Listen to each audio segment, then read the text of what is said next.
डायन भी 7 घर छोड़कर वार करती है। ये कहावत तो बेशक आप लोगों ने सुनी होंगे, लेकिन ब्लडी वाइब्स के आज के हैरान कर देने वाले बहुत ही ज्यादा खौफनाक सनों के एपिसोड में आप सभी लोगों के सामने एक ऐसे घटना की कहानी लेकर हम आ गए हैं ना, कि जो ये कहावत को पूरी तरह से गलत कर देगी। क्योंकि एक ऐसी भी डायन है जिसने 7 घर खो गया, खुद के घर को भी नहीं छोड़ा। स्टार्टिंग में ही अगर हम आप लोगों को सब कुछ बता देंगे तो कहानी का सस्पेंस खराब हो जाएगा और आप लोगों को मज़ा नहीं आ पाएगा। तो आइए पहले एक परिवार के बारे में जानते हैं और फिर धीरे धीरे क्लाइमैक्स की तरफ बढ़ेंगे। झारखंड के एक बहुत ही छोटे से गांव में एक खुशहाल परिवार रहता था। इस परिवार का घर गांव की सीमा के बहुत नजदीक था। मतलब इनके घर से थोड़ा सा आगे बढ़ो तो जंगल लग जाता था। ऐसा था कि चारों तरफ जंगल था और यहाँ पर ये गांव बसा हुआ था। गांव का नाम एक्चुअल नहीं बताऊंगा क्योंकि गांव बहुत छोटा है और पूरे गांव के हर एक व्यक्ति एक दूसरे को जानते हैं, इसलिए गांव का नाम बेनाम रख देते हैं। तो इस बेनाम गांव में ये परिवार बहुत ही खुशहाली से अपना जीवन यापन कर रहा था। 3 लोग थे परिवार में, एक लखन नाम का लड़का और लखन के माता पिता। टेंशन इस बात की थी घर में कि लखन का ब्याह नहीं हो रहा था। लखन की उम्र 25 साल की हो गई थी और गांव में 25 साल ऐसे हो जाना और शादी नहीं होना थोड़ा सा कई बार घर वालों को टेंशन में डाल देता है। लखन की शादी क्यों नहीं हो रही थी ये गांव का कोई भी व्यक्ति समझ नहीं पा रहा था। लखन में कोई कमी नहीं थी, पढ़ा लिखा भी था, खेती बाड़ी में अपने पिताजी माताजी का हाथ भी बटाता था और सबकी बहुत इज्जत भी करता था। नेचर में भी बहुत अच्छा था, गंदी हालतें भी इसके अंदर कुछ नहीं थी, लेकिन ब्याह नहीं हो रहा था। फिर अचानक से कोई दूसरे गांव से एक चंपा नाम की लड़की का रिश्ता इसके लिए आता है। चंपा को जब इसके माता पिता मिलते हैं तो काफ़ी ज़्यादा खुश हो जाते हैं क्योंकि चंपा बिल्कुल सर्वगुण संपन्न टाइप की लगी थी। शादी करके इस घर में आ जाती है। ये लोग नहीं जानते थे कि अब इनके जीवन में किस तरह के बदलाव आने वाले हैं। शादी जैसी लखन की हुई तो लखन की बहुत ज़्यादा तबीयत खराब रहने लगी, बेहद ज़्यादा। बचपन की बात है लखन की, मतलब थोड़ा सा पास्ट में चलते हैं हम। बचपन में जब लखन से एक बार एक ज्योतिषी जी मिले थे तो वो फेस रीडिंग करते थे। लखन को देखते से ही जोशी जी ने क्या कहे थे, इसके जीवन में सब कुछ अच्छा चलता रहेगा, इसका विवाह बहुत आसानी से नहीं होगा, विवाह होने में बहुत समय लग जाएगा, आप लोग तरस जाओगे बहू के लिए, तब जाकर इसका ब्याह होगा। आपको लगेगा कि अब सब कुछ ठीक हो गया है, लेकिन फिर सब कुछ बिगड़ना शुरू हो जाएगा। ये चीज़ ये लोग भुला चुके थे। लेकिन लखन का ब्याह हुआ है और लखन की तबीयत खराब होने लगी तो माता पिता को याद आ गया कि यार पंडित जी ने ये बात लखन से मिलके बचपन में कहे थे। इन लोगों ने पंडित जी से पूछे भी थे कि पंडित जी क्या तरीका रहेगा फिर लखन को ठीक करने का, लखन को सही ट्रैक में लाने का। बोले तरीका हम बता देंगे तो हम भगवान नहीं बन जाएंगे क्या? लेकिन इतना हमें समझ में आ रहा है कि लखन तुमसे बहुत दूर चला जाएगा। तो बस ये जब बड़ा हुआ, शादी हुई, इसकी इतनी तबीयत खराब रहने लगी, मतलब तबीयत ऐसी खराब कि अच्छा खासा हेल्थ में, मतलब 70 किलो के आसपास का लखन, मतलब लगातार इसका वजन घट रहा है, खाना पीना हो रहा था, लगातार इसकी भूख खत्म होने लगी, लगातार इसका वजन घटने लगा। 70 किलो का लखन अब लगभग 40 किलो का हो गया। अच्छी खासी हाइट थी लेकिन फिर भी 40 किलो वजन। लखन को जो कोई भी देखकर बड़ा तरस खाता कि अच्छे खासे लड़के को हो क्या गया शादी के बाद। अब घर वालों को कहीं ना कहीं बचपन की वो ज्योतिषी जी वाली बात याद थी, लेकिन अब क्या करें, डॉक्टर के पास जाएंगे ना, डॉक्टर को दिखाते तो डॉक्टर इसके तरह तरह के टेस्ट करते, तो टेस्ट में कभी कुछ समझ में नहीं आता। फिर आखिरकार लखन की जो माता जी थी उन्होंने सोची कि बहुत हो गया डॉक्टर खेलना, बचपन में जो ज्योतिषी जी ने कहे थे वही सच हुआ है, अब इसका इलाज भी हम उसी तरह से कराएंगे। तो लखन की माता जी लखन को एक दूसरे गांव के एक तांत्रिक बाबा के पास लेकर गई। तांत्रिक बाबा ने इसको देखे और बोल दिए कि लखन के ऊपर एक औरत ने काला जादू किया। अब अगर आपको लखन की जान बचानी है, लखन की जान खतरे में है, लिटरली वो जान ले लेगी लखन की। और अगर आपको अपने बेटे को बचाना है तो अपने घर से बहुत दूर भेज दो, क्योंकि वो जो कोई भी औरत है ना आपके बहुत आसपास रहती है। इन लोगों को लगा यार कहाँ रहती है समझ में नहीं आ रहा, क्योंकि आसपास तो बहुत सारे लोगों का घर है, ऐसा किसी भी औरत को पॉइंट आउट नहीं किया जा सकता था। तो पुजारी जी भी क्लियरली नाम नहीं बता सकते थे ना, ऐसा कोई क्लियरली नाम नहीं बता सकता, किसी को मालूम थोड़ी चलता है, भगवान थोड़ी है। ये समझ में आ जाता है कि हाँ ये आदमी ने किया है, ये औरत ने किया है, ये वुडू मैजिक किया है, ये दुनिया फैलाने का मैजिक किया हुआ है, ये समझ में आता है, लेकिन एग्जैक्टली चीजें समझ में नहीं आती। तो इन लोगों ने भी डिसाइड किया कि लखन को घर से दूर भेज देते हैं कुछ समय के लिए। अभी मतलब कितना समय हो चुका था शादी को, 1 साल हो चुके थे, और लखन का एक छोटा सा बच्चा भी पैदा हो गया था। लखन के बच्चे की उम्र थी 2 महीने के आसपास की, तब ये सब कुछ हुआ। और तब लखन के माता पिता ने फैसला लिया कि लखन को यहाँ से कहीं दूर भेज देंगे। दूर मतलब एक बहुत दूर वाले गांव में लखन की एक बुआ जी रहती थी, सगी बुआ, उनकी शादी हो चुकी थी। तो उनसे बातचीत हुई और लखन को अपनी बुआ के घर भेज दिया गया। लखन यहाँ पे 5 साल तक रहा। लखन एक्चुअली सिर्फ पतला नहीं हुआ था, इस दौरान लखन की दिमागी स्थिति भी खराब हो गई थी। लखन पूरी तरीके से जैसे एक मेंटल इंसान होता है वो वैसा हो चुका था। खाना वाना भी नहीं खाता था और बिस्तर के ऊपर नहीं पलंग के नीचे सोया करता था। बेड़ियां से उसको बांध कर रखना पड़ता था, उसका पैर पलंग का वो जो होता है ना उससे बांध कर रखना पड़ता था। सिचुएशन बहुत बिगड़ी हुई थी लखन की। वो तो बुआ जी इतनी अच्छी थी कि उन्होंने मना नहीं की, बोली अगर ऐसी कुछ परेशानी है तो हमारा घर बड़ा भी है, एक कमरा हम लखन के नाम कर देंगे, हमारी कोई औलाद भी नहीं है, तुम भेज दो लखन को। बुआ जी की कोई औलाद नहीं थी, सिर्फ बूढ़े पति पत्नी साथ में रहते थे। तो लखन उस घर में रहा। उस घर में रहने के बाद उसका ट्रीटमेंट वगैरह चला है, डॉक्टर से भी और बाबा जी से भी, वही बाबा जी से जो कि लखन को पहली बार देख के बताए थे कि इसको कुछ तो भी गड़बड़ हुई है, इसको यहाँ से चले जाना चाहिए। तो 5 साल बाद लखन नॉर्मल हो गया, एग्जैक्टली पूरी तरह से तो नहीं, लेकिन उसका दिमागी संतुलन ठीक हो गया और वो दुबला पतला ही रहा। लेकिन चलो ये बहुत बड़ी बात थी कि दिमाग से वो नॉर्मल हो गया, हेल्थ तो ठीक हो जाएगी धीरे धीरे करके। फिर बुआ जी ने और लखन की माता जी ने मिलकर ये फैसला लिया कि लखन को अपने गांव अपने घर को लौट जाना चाहिए, क्योंकि वो भी तो नई नई शादी किया था, उसका बच्चा तो मतलब 2 महीने का हुआ था तभी लखन अपनी पत्नी बच्चे से दूर हो गया था। तो वो जाए भाई अपने परिवार के साथ रहे। लखन अपने गांव आया, अपने घर आया तो अपने बेटे को देखकर बहुत खुश हुआ, जो कि अब बड़ा हो चुका था, 5 साल का हो गया था। उसकी पत्नी भी उससे मिलके बहुत ज्यादा खुश हुई। खुशहाली लेकिन इनके घर पे ज्यादा दिनों के लिए टिकी नहीं। लखन जब अपने घर पर लौटा 1 हफ्ते तक सब कुछ ठीक रहा, लेकिन 8वें दिन से ये छोटे से बेटे की तबीयत खराब रहने लगी, जिसका नाम था मोनू।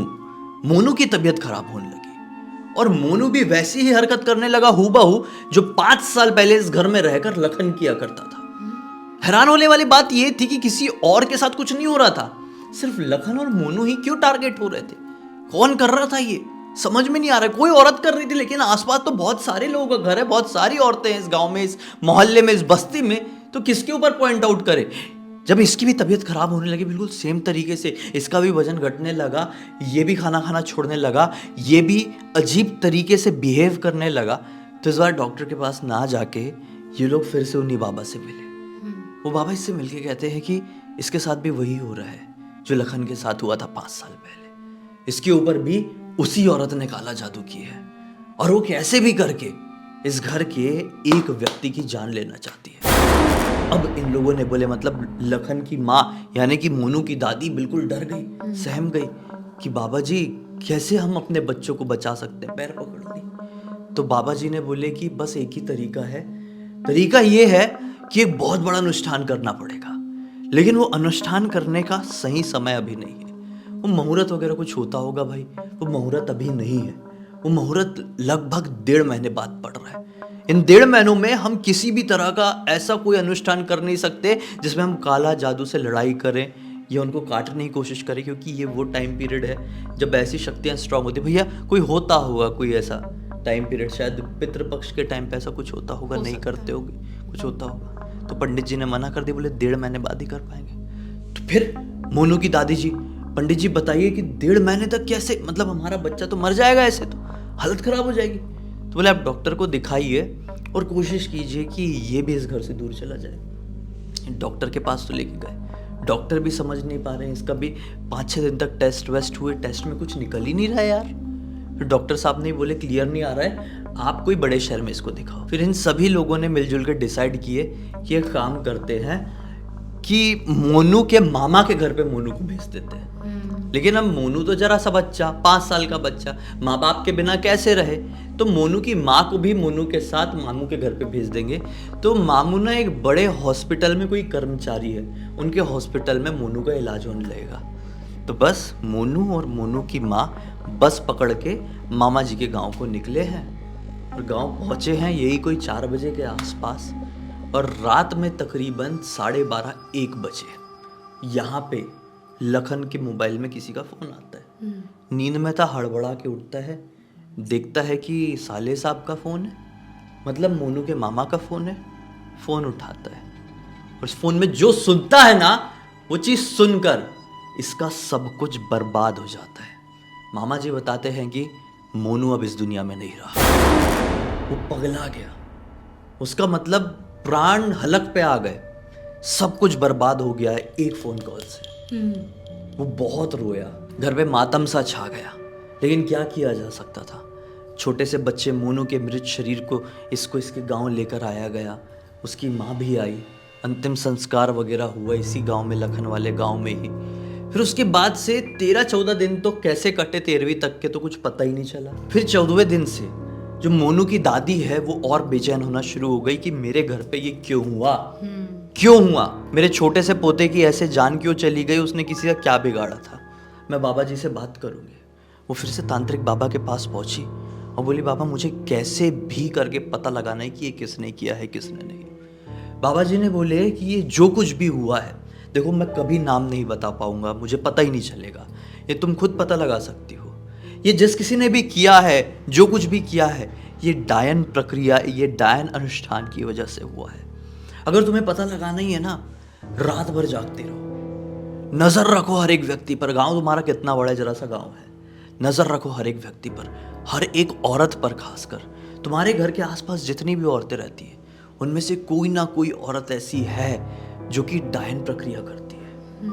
आज से ठीक 1 हफ्ते बाद काली अमावस्या, हरियाली अमावस्या जिसको बोलते, वो पड़ने वाली है। इस रात को बहुत सारे लोग अपने ब्लैक मैजिक को, ऐसी शैतानी शक्तियों को एक्टिवेट और भी ज़्यादा स्ट्रांग बनाने की कोशिश करते हैं। तुम नज़र रखो, हरियाली अमावस्या में किसी के ऊपर शक होना, उसका रात के 12 बजे के बाद वो कहीं जा रही होगी तो पीछा कर लेना, पक्का तुम्हें पता चलेगा। देख लेना, डायन ने ज़रूर ये अनुष्ठान हरियाली अमावस्या की रात को करती है। इन्होंने बोली ठीक है, मैं इंतज़ार करूँगी। 1 हफ्ते बीते, इन्होंने किसी से कुछ नहीं बताई। मोनू की दादिया ने, लखन की माँ ने, बहुत स्ट्रांग, कितनी स्ट्रांग होगी सोचो, किसी से कुछ नहीं बताई। और वो वाली रात आ गई। रात में इस घर पे सब लोग सो रहे थे, लाइट्स ऑफ थी, ये सोने का नाटक की थी।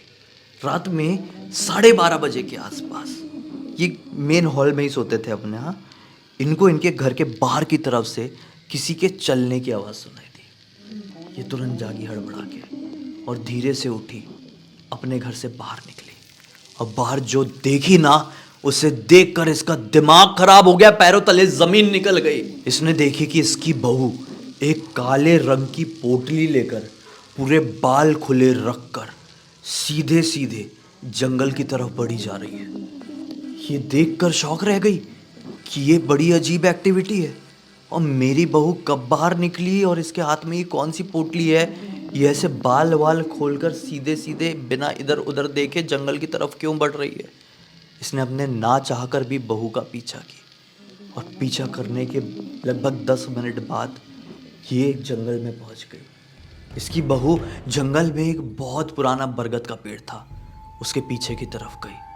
वहां पर उसके बहू के जैसी, उसके बहू की उम्र की ही और 4 औरतें थी। ये 5 एक सर्कल बनाकर बैठ गई, बीच में एक आग जलाई, फिर अलग सी लैंग्वेज में कोई मंत्र का उच्चारण करने लगी।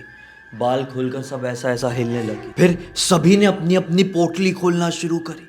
तो किसी की पोटली से बालों का गुच्छा निकलता हुआ दिखाई दिया, तो किसी की पोटली से कोई कंकाल, किसी की पोटली से कोई इंसान की पोटली। तो ऐसी डरावनी डरावनी चीजें उसने देखी और देखकर बहुत ज्यादा घबरा गई, और इसको सब कुछ समझ में आ गया। वो भागी वहां से, सोची कि सुबह होते से ही सब कुछ बता दूंगी, अभी जगा के किसी को कुछ नहीं बोलूंगी, क्योंकि खुद भी बहुत डरी हुई थी। सो गई। पता नहीं चला कि कब नींद लग गई, डर डर में कि सुबह जल्दी हो जाए इस चक्कर में। लेकिन सुबह हुई तो अपने बिस्तर से हिल नहीं पा रही है। हिलना तो बहुत दूर की बात है, ये अपनी जुबान नहीं हिला पा रही है। कुछ भी बोलने की कोशिश करती तो हार्ट बीट इतनी बढ़ जाती कि ऐसा लगता कि यहीं पर प्राण पखेरु उड़ जाएंगे, यहीं पर खेल खत्म हो जाएगा। मतलब बोलना असंभव हो गया, बिस्तर से हिलना असंभव हो गया, खाना पीना चलना फिरना तो बहुत दूर की बात है। बहुत दिनों तक इलाज चला और उसके बाद लगभग 3 साल बाद इनकी तबीयत ठीक हुई। इनकी तबीयत ठीक हुई और बहू घर पे नहीं थी, अपने मायके गई हुई थी। तबीयत किस्मत से ठीक हो गई भाई। फिर उन्होंने सारी बातें अपने बेटे लखन और अपने पति को बता दी। ये बात फिर जंगल में लगी हुई आग की तरह पूरे गांव में फैल गई और गांव का हर एक व्यक्ति ने पकड़ लिया और बोला कि ये डायन है और इस डायन ने अपने बच्चे को भी खा गई। आज लखन और उसकी पत्नी एक दूसरे से बिल्कुल अलग हैं और लखन के परिवार को आज तक नहीं समझ में आया कि उसने ये हमारे परिवार के साथ क्यों की। फिर अभी से कुछ समय पहले वो दादी जी ने ये बात अपने मोहल्ले के एक लड़के को बताई और उस लड़के ने पूरी की पूरी ये कहानी इंस्टाग्राम पर हमको लिख कर भेजा। लड़के का नाम तो हमें जानकारी नहीं है, लेकिन एडम गेमर उनके आईडी का नाम है और बोले कि नाम बताना भी मत भाई। तो चलो कोई नहीं, एटलीस्ट कहानी के जरिए बहुत अच्छे लोगों को सीख मिली और एक अलग ही तरह का मनोरंजन भाई, जो बहुत ज़्यादा स्कैरी था। तो इसी बात पर अब तक इस वीडियो को देख लिए तो लाइक जरूर कर देना, चैनल को सब्सक्राइब करके बेल आइकन दबा के ऑल के ऑप्शन में क्लिक करना है, क्योंकि इसी तरह के हैरान कर देने वाले खौफनाक वीडियोस डेली आप लोग के सामने लेके आते रहते हैं। इंस्टाग्राम के लिंक इस वीडियो के डिस्क्रिप्शन बॉक्स में मिल जाए, क्लिक करके डायरेक्टली वहां पर पहुंच जाना और इसी तरह की कोई भी कहानी, टॉपिक या जानकारी आप लोग के पास भी है तो लिख भेजना। हो सकता है हमारा अगला वीडियो कल आप लोगों के हिसाब से ही बन रहा हो। तो चलिए कल फिर से मिलते हैं, तब तक के लिए बहुत बहुत धन्यवाद। आप लोगों का दिन शुभ।